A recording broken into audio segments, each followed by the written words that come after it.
Hi, Jonathan and Grant here with Squad Help, bringing you advanced naming topics and stumbling blocks that we've come across from launching over 30,000 plus naming projects and managing hundreds of them.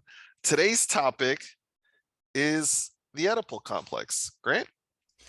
So when it comes to naming, there's a lot of stumbling blocks, as anybody who's gone through the process knows. And there's one particular that I think is very interesting, and we jokingly call it the Oedipal Complex.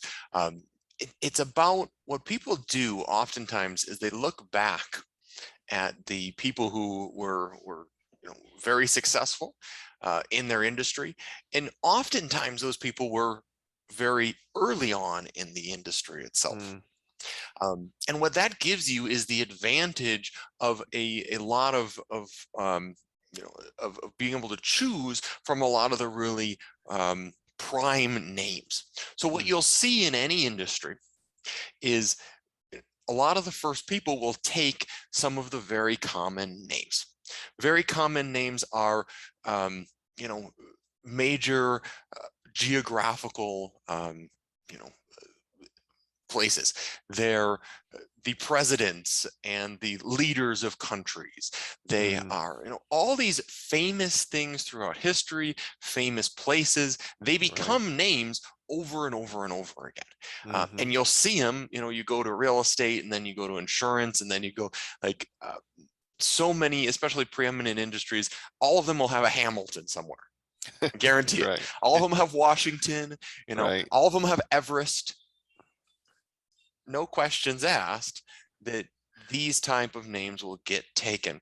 And that's where it becomes, you look at the forefathers and you want what they have.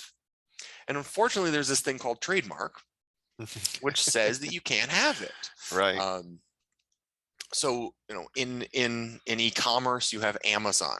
Amazon is a major river. Everybody had heard of it before Amazon, obviously. Hmm. So it fits in our category, major geographical location. Um, you have Liberty Mutual in insurance. Love Mm, that name, Liberty Mutual. Um, and liberty, it's perfect, such a big, powerful emotional words. If you're thinking about emotional words, probably if you made a list of 30 of them, liberty, or freedom or something like that would be on there. This has recently happened. We've actually seen it because we were, many of these naming, these industries happened and came to their peak before Squad Help existed. But we actually right. saw it in the cannabis industry, Mm, which was very, very small, and then it, the legalization started happening, and what you see is, one of the major companies called Aurora. I've mm. seen Aurora come through so many times. It's a major, um, I don't know the exact terminology, Aurora Borealis. Yeah. scientific, Mhm. Yeah. um, they're not scientific, the cool thing that happens in the sky. I don't Right. know. And so many people come and they say, I love names. I love Aurora. I've seen it in many of our Right. own contests. So again, things like Amazon, which is a major geographical, place. Liberty, which is a feeling. Aurora, which is something really cool that happens in the sky and nature. Um, and so the lesson here is, you can't look back at the companies that Hmm. started 20 years ago and believe in your industry that you're going to be able to do the same thing. Just like from a business strategy, right? You can't look at their business strategy 20 years ago and try and emulate it. You're most likely going to fail because the world is Yeah. different and they already did it. um, Absolutely. so that's the stumbling block, and the solution to it, and we see this over and over again, is to be open to names that are more quirky, that are different. Abstract names are really, really great. There was a trend, and it's fading off now. First names of males and females was a trend. That was, at the time, it was very different, so it was easier to get trademarks, and then became popular, so it became harder. Um, so there's these ways to step out and do something that isn't these standard naming things that people use at the very start. Um, the other thing that we see, and I think this is the same thing as what we talk about, is names that are too simple. Mhm. Um, I've probably had I've had multiple people who say, um, you know, Trendsy would be the perfect name for my fashion business. Right. Yes, absolutely. Trend, if you're thinking of 5 words related to fashion, trend is one of them. Mhm. Unfortunately, there's millions of fashion brands. So when you go after one of the 5 core words, Mhm. crowded. Um, so Bridge that's or icon. bridge and icon. There's these things. So if you're looking at your industry and you Mhm. draw a little mind map, or however you want to visualize it, of the key concepts related to that that are Mhm. just so front and center and everybody is going to be thinking about, you probably can't have that, or you at least have to do something, um,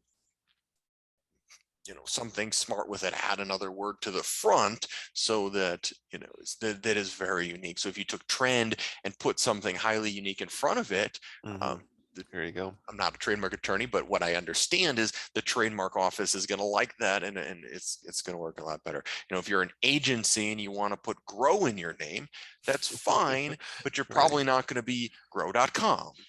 Right? Right. Too simple, too straightforward. The domain would cost you $4 million if it even existed, and so on and so forth. Yeah. So there's this idea of, when you're naming, realistic expectations. If Ah. you look back and you unless you're coming to the start of your industry, you're probably not going to be able to name your business after one of your favorite historical figures. Somebody probably took it. You're probably not going to be able to name it after a big monument in your favorite country, the most Mhm. popular monument in the country you live in. Right. Somebody probably already took that. The big events that happen in the sky, somebody's probably took it. Greek gods and goddesses, Mm. your favorite one. And I'm not saying you can't do this. I'm just saying be prepared Right. to have to go somewhere. If you want to start there and you want to look, great, wonderful, awesome names. But I've seen so many, people just struggle and struggle and struggle saying this is the only solution. Right. And I always talk about this, in a world where everything becomes easier and easier and easier, naming is getting harder and harder. So Oh, one of the biggest so stumbling block true. is just this open mind. And at the same time, we talked about the geographical and the historic figures and things like that. At the same time, if you draw a mind map of the core words in your industry, you probably can't just grab one and go with it. You're going to have to, you know, um, do something. So just to finalize, we talk about some ways of dealing that. One of them is what we call, and I think I already talked on this, but just to kind of wrap this up, an abstract name. These are names like Mm. Xerox, mean nothing. Those are really a lot easier to trademark. Yeah. I talked about taking a word that you really like and putting something more unexpected in front of it. Right. That can be a great way to go. Um, you have outside the box, or what we often call outlier names. Mm. Um, Skull Candy is is the one I It's a really great like. name. Um, Yeah. but it's not something you would think of, the moment you Mhm. thought of headphones and things like that, unless it's some slang that I'm not aware of. But I don't think that. So you can do these things. Urban Decay. What a bold name. So you can step way outside of the box. So be ready to not hit your value proposition right on the nose. Right. I look at the one that I'm always just baffled by is the Honest Company. Like, I Oh, don't today, and that's a pretty recent company. I am yeah. just shocked that they were able to get that Especially in that industry, in right? that I mean, yeah. industry, Mhm. fairly recently. Don't expect to be able to do that. Uh, I, I'm just baffled. So that is my Yeah. thought today.